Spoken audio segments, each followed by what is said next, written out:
Okay, hello everyone, mousepad here with another video. So today I'm going to be doing something pretty different. Yeah, you can see obviously this is not the sort of video that I'd normally do. Basically, the reason for this is because as of the 25th of June 2024, Battlefield Heroes is actually 15 years old, which is pretty crazy. I kind of thought I'd do something a bit different for that milestone. Essentially, what I'm going to do is, as you can see here, I've got, a bunch of like BFH related items, merch, whatever you want to call it, and I'm just going to go through it. This is stuff, some of it I've had for a while, some of it not so much. I'll explain that as I go through. Yeah, so I just thought maybe this is kind of like an interesting, like nostalgic thing for people to see.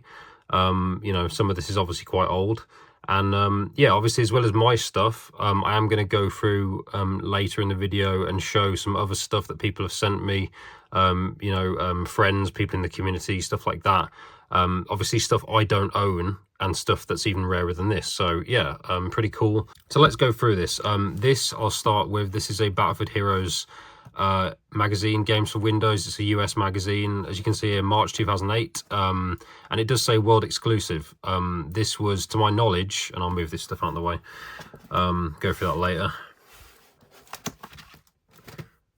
Yeah, world exclusive. To my knowledge, this is the first time like the game was sort of I guess publicly spoken about in this sort of manner, which is kind of cool. Yeah, this actually, obviously 2008, that's a long time ago. That's, obviously well before the game even released. I did actually pick this up quite recently. I got this online, so I was very fortunate to be able to get it. So yeah, let's open it up and see what it's all about. Obviously cover story here. Yeah, next Battlefield, it's huge, it's over the top, it'll be designed by you, and it's free. Details inside, so sounds pretty good. Now I have looked at this more recently, because like I said, I did get this quite recently online, luckily. I'm trying to think, where is the Battlefield Heroes section? It's crazy, like when you see like PS3 games being advertised, yeah, it just shows the age of this. Yeah, okay, thank God. Battlefield Heroes, okay, page 56. Will EA and DICE's War Machine run on advertising alone? Our exclusive cover story explores how microtransactions, MySpace influence, and more are shaping that next Battlefield. So that's kind of interesting and strange at the same time. Okay, 56. Because this is what we're here for. We're not here for any of this other stuff, obviously. Especially not this game. No, I'm only joking. Yeah, so here we go, yeah. Battlefield Heroes. As you can see, this is a pretty cool, like, poster almost. I guess they could have done this, really. They could have done like a proper poster that you could have taken out. I think those were quite popular at one point. But yeah, you can see this is a pretty interesting, like, classic screenshot image. Yeah, so that's cool. Not really much like on this other than the picture, but I do like it. They do go into a bit of detail here, talking about like other games and how they failed and stuff like that. But I'm not going to like make this video too long, so I'm not going to read it word for word. But yeah, more or less just introducing it all. And they do sort of make a big deal about saying, the game's free to play and, working and accessible on lower end PCs, stuff like that. That's like the main sort of draw at the time. Okay, so yeah, so you can see again, kind of the old stuff here, old school Seaside Skirmish, or Olive Grove as it was known back then. Yeah, so let me just see. I'm doing well here. I've actually skipped ahead. My fault. Yeah, this is pretty cool. Actually, this image here, let me just see if I can get it closer for you guys. So you can see that green star there.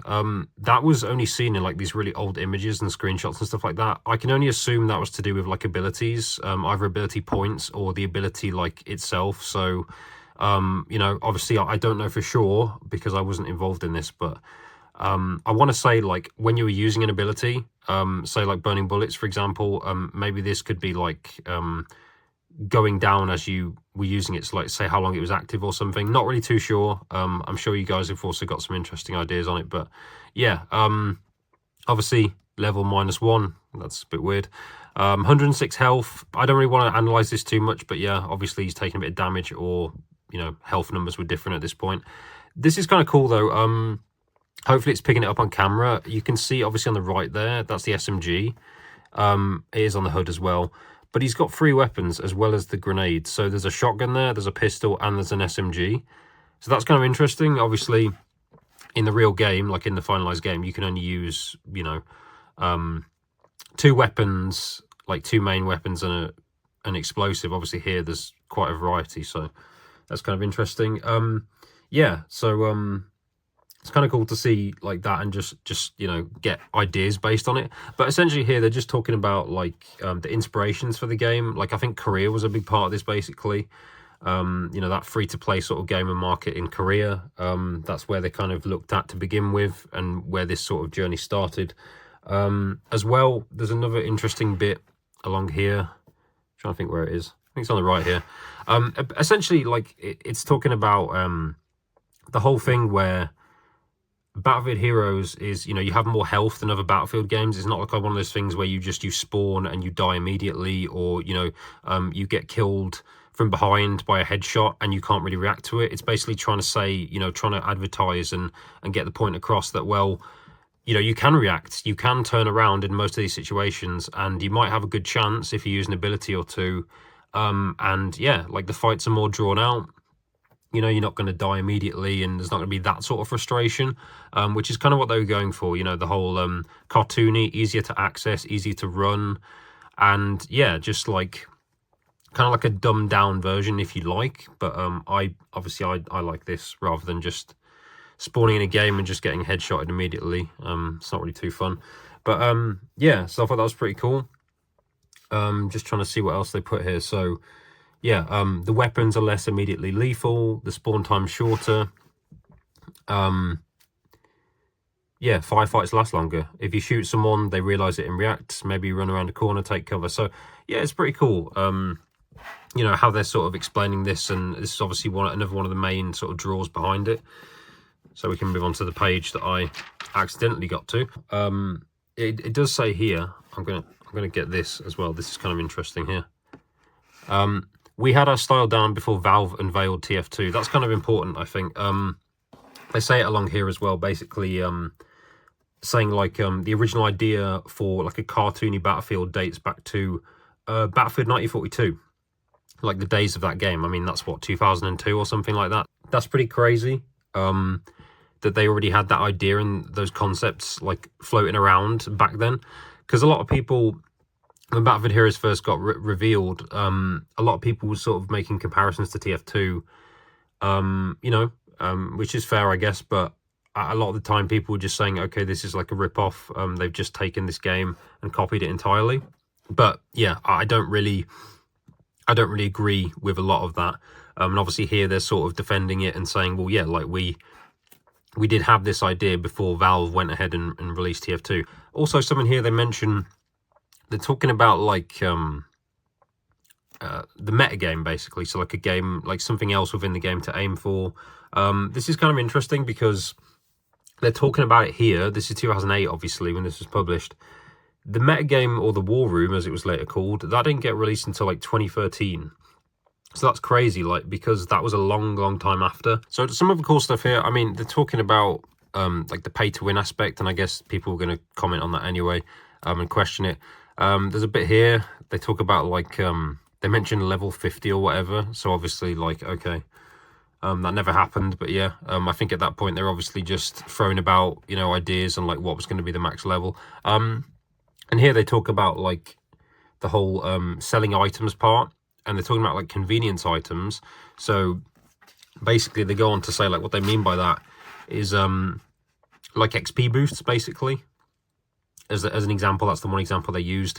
But they specifically say here, like, what we absolutely won't allow is for people to purchase powerful characters and weapons, and you'll never have to pay to compete. That's kind of interesting because obviously I think most people, if you know, when they talk about like things they didn't like about Battlefield Heroes, they would say, okay, the pay to win aspect, you know, and things like, you know, obviously most of it, like weapons, I think it obviously did stem from like the VP price changes when you couldn't really rent weapons for like a month and stuff anymore, and the prices went up, and obviously super and uber weapons coming out, that was like the main thing that started it off. But yeah, even like when you look past that, like more years of the game, like there were, you know, things like the laser weapons, you know, beehive, stuff like that, loads of weapons that you look at and you think, okay, this is obviously a clear-cut advantage here that you're trying to sell. But yeah, again, that's something else here you look at and you think that's kind of interesting. Like, you know, it's obviously stuff they're talking about at launch, but then you assume, you know, this is going to carry on into the game, but obviously it didn't. Another thing that's kind of interesting here is they're kind of talking about the abilities as well, and they say that there'll be like 15 at launch, and they say they're likely looking at 50 in the first year for abilities. I mean, 15 at launch, I mean, that's kind of like about right, but yeah, obviously we didn't get anything else after that point. You know, they didn't add any new abilities, they just like tweaked some, and even that wasn't like a whole lot. It was mostly the gunners. Yeah, so again, that's kind of ambitious, I think, but I guess, yeah, they're just sort of you know, throwing about a lot of ideas here. Like I said, it's early into the game. But yeah, I think that's kind of cool though to see, like, for them to say, okay, you know, 50 later on. And you could argue maybe like they could have done some of these things differently depending on, you know, other factors, how the game was received, you know, staff and stuff like that. But yeah, I think it's kind of interesting to still look back and see like these things here, like what they were trying to do, what they were planning and stuff like that. Talking about like the classes, and talking about the gunner, and it's saying like wielding machine guns, rocket launchers, and perhaps flamethrowers in the future. So again, that's kind of cool because obviously that never happened. It was just the soldier that had that one flamethrower, which was kind of hit and miss really in how it was. So yeah, again, it's like kind of interesting to see what they were thinking at this point in time. Further down on this page, they're saying like they're talking about adding like more stuff. So an ever-growing garage of vehicles is almost inevitable, as are new armies and character classes. Now that's kind of one of the more shocking things I think to read, because once again, like we didn't get any other armies other than Royal and National. We only had the 3 classes for the entirety of the game, and the only thing that you could kind of argue is the vehicles part, because they added in boats and obviously then helicopters. But again, that's not a whole lot. Again, it kind of makes you wonder, like, were they too ambitious at the start here? You know, so many things planned out and cancelled. Who knows? I don't know. I kind of think it's interesting, though, just to see. Another cool thing here, they're talking about, like, getting in a vehicle, like a tank, and then you hear, like, specific noises, like custom sounds and effects as well. Obviously, that never happened, but again, like, that's kind of interesting to see this here, because the workbench, which a lot of people hated, actually had one bit of it that was cancelled, that was like scrapped, and that was actually kind of similar to this. It was like visual effects and sounds, and like, okay, it's kind of funny to see that like the one thing of the workbench that didn't get released was something they were talking about even back here. And they're kind of justifying like the third person, like the reasons for third person as well. A lot of it comes down to like customization, being able to see the character and stuff like that. And yeah, like basically saying like the first person view isn't really that interesting or like new player friendly for a shooter game. So again, like BFH, again, they're sort of trying to make the point that this is for like a new player experience with this sort of genre of game. So yeah, that's it, I believe. I think that's all of the pages for this one. Yeah, I don't know what that is, but yeah, so that's kind of cool, you know. Obviously, I'm not going to read everything word for word. There's quite a lot here, but, you know, like 6 pages of information, plus this pretty cool, you know, image here that I think should have been a poster. But, yeah, I think that's pretty cool. Obviously, for the Games for Windows magazine, this only came out in the US. Yeah, now, I do have another one. Now, this is obviously, this is a UK magazine. PC Gamer, this, yeah, obviously, like I said, UK, and this is April 2009, so obviously we're going pretty far ahead here, you know, closer to the game, like the proper release and everything. And as far as I know, there was 2 versions of this magazine. The first one was like a, obviously still had Battlefield Heroes inside, but the cover itself had, like, it was featuring, like, a few different Battlefield games. Battlefield Heroes was like a very small part of that cover. But obviously this, you know, this is kind of interesting because it's the whole, you know, the classic gunner. Obviously on the other one you had the classic soldier images. But yeah, this is like the subscriber edition as well. You can see obviously the quality is not great. I don't know when exactly I got this. I've had it for a while, but I can't tell you exactly when I got it. I did actually find this just randomly a couple of months ago, and I was looking for something else. I want to say like there aren't as many pages in this one in regards to BFH. I could be wrong though. Let's have a look. Yeah, let's see. Battlefield Heroes 28. Yeah, okay. So this is this. Yeah, so you can see obviously here, the screenshots are a bit more updated. You got Victory Village here. It's nice to see a different map, obviously. Characters are a bit more customized as well. Still kind of basic, but like there's obviously a bit more going on here. Whereas the other magazine, you know, you could see it was like very early stuff, obviously.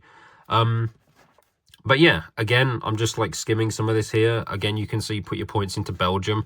I think that's kind of like what the metagame was initially about. It was like the whole thing of you sort of put your you know, currency, whatever, into certain countries and, you know, that sort of thing. This is kind of interesting as well. They're saying, like, Battlefield Heroes is a huge risk. And I agree with that. And obviously, the producer, Ben Cousins, who was in the previous magazine as well, basically saying, like, you know, it needs to be the most popular Battlefield game of all time to be profitable, which is kind of interesting. And again, like, this kind of highlights the fact, and I guess the reasons why, you know, that they did go down the pay-to-win, you know, pay-to-win route so early, I guess. Yeah, because the game just wasn't making enough money just on the customizations alone. I think that probably shocked them a bit, but yeah, and the player count was still pretty high, you know, in the earlier days. But yeah, obviously not what they were kind of going for still. And again, talking about, like, you know, the third person experience, saying like it's a bit strange at first to get used to, like making the point there's no one-hit kills in the game. Obviously weapons, you know, obviously they're saying not as realistic, but because obviously in other Battlefield games a tank would kill you a lot quicker, as an example. But yeah, like obviously it's obviously the nature of the game, you know. They're talking about obviously missions, leveling up, unlocking stuff, which again, a lot of that is true, you know. It's just, I think they kind of made the point about unlockable weapons too much, because that didn't really happen. I mean, obviously you used VP to rent stuff, but yeah, I think early on, again, they were maybe a bit too ambitious with what the game was going to be. But yeah, I think it's still pretty cool, you know.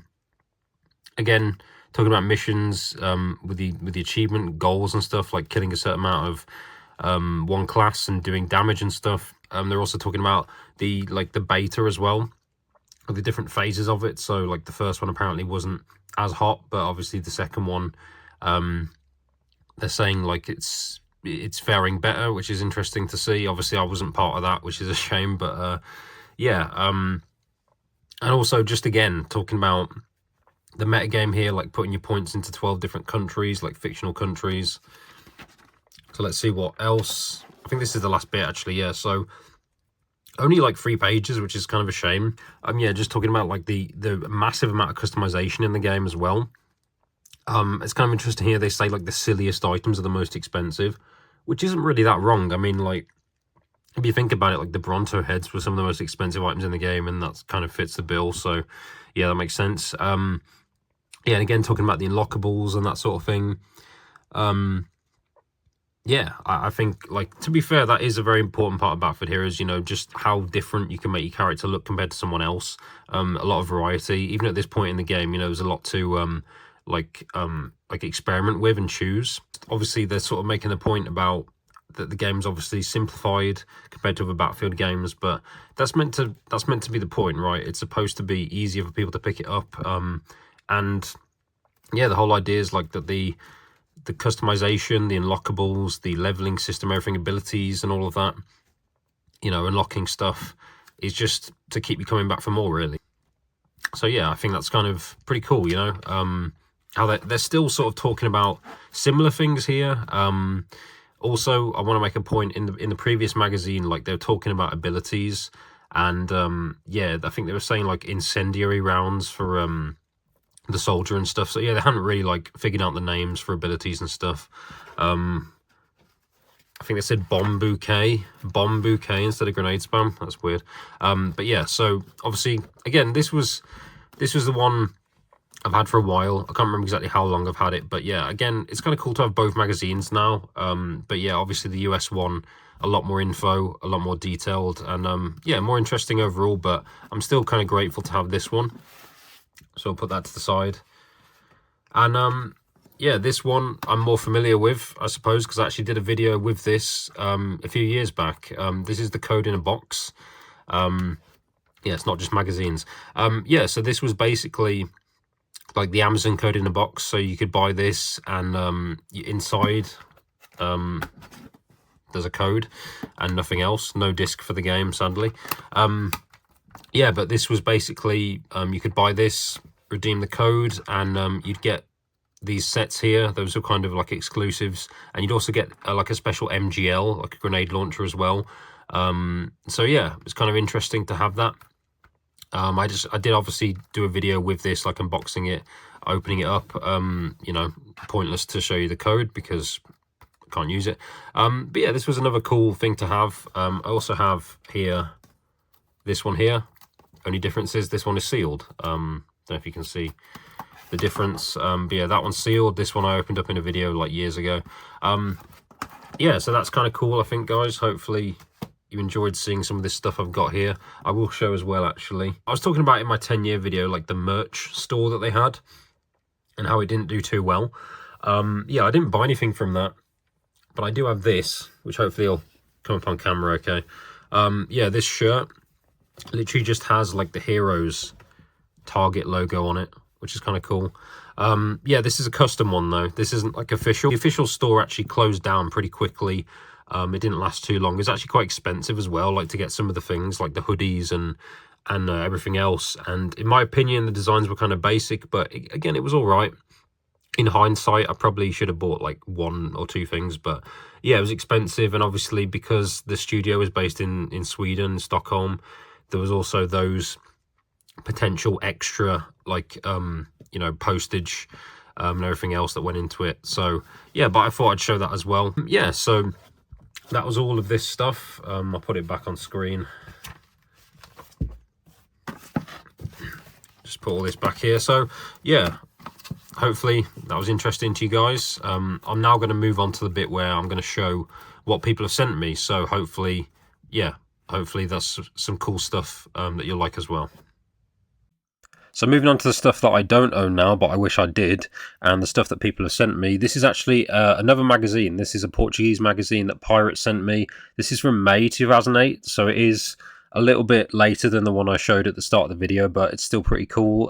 You can see like there's more classic, like memorable images here. It's still like Seaside Skirmish only in the images, but obviously you can see like more customization here even at this point.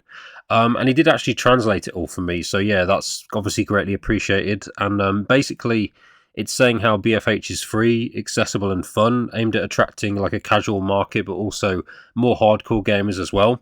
And it also says the developers were influenced by games like World of Warcraft and other MMOs when deciding to add abilities to the game, and the abilities obviously make you feel like real heroes and not just like mere soldiers, like plain soldiers. And it also mentions like the possibility of adding a new faction that isn't ruled out, and that the decision is kind of up to the players. And it's saying like the community will define the BFH experience and the evolution of the game, which is kind of interesting to see.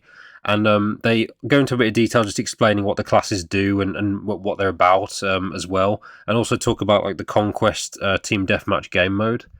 And there is an interesting quote here. It's saying basically you can't spend $50 on day one and be an overpowered character. So once again, they're still sort of talking about, you know, you can't pay to get an advantage sort of thing.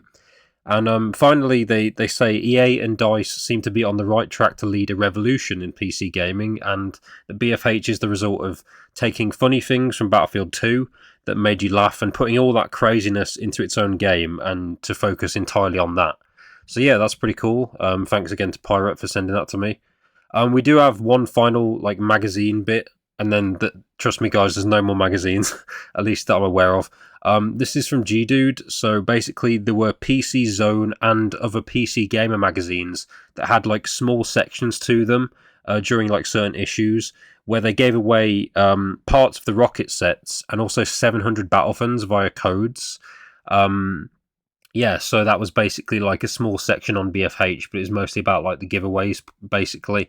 And he also has a signed PC Gamer magazine from the team, and I don't blame him at all for framing that. So yeah, that's pretty cool. In terms of like t-shirts now, obviously I showed mine earlier, but yeah, there's a few more than that. Gut sent me a green shirt here. This was actually bought on eBay a couple of years ago. And yeah, the description basically said the shirt was won in a forum contest. Now that would be like a really old one, because as you can see, like the shirt has the DICE logo, which is always a sign that it's a long time ago with Battlefield Heroes, and also like the old website domain. So that's pretty cool. So thanks to Gut for that. Also, G Dude sent me another shirt here. This is basically all the classes on it, like with the classic artwork here. Yeah, so that's cool. Obviously, that was, I believe, available on the store at one point when they opened that. Also, G Parkos 1, I found this from his channel actually. He had a video where he was showing off this Target shirt. Obviously, this is an example of the official one compared to the one I showed. And also from his same video, he has basically a post here, basically showing that in 2014 they gave away shirts with also a small amount given away that was signed by the team, so that was pretty cool. Sadly, I didn't get any of that stuff, but yeah. Yeah, some other stuff here, just more random things here. Dog tags, there were some BFH dog tags. Freakin sent this to me. Basically, he won and received this a long time ago, possibly during like the closed beta times. Again, you can see it's kind of old because of the like the URL, because that changed like pretty quickly, I believe. But yeah, that's also pretty nice.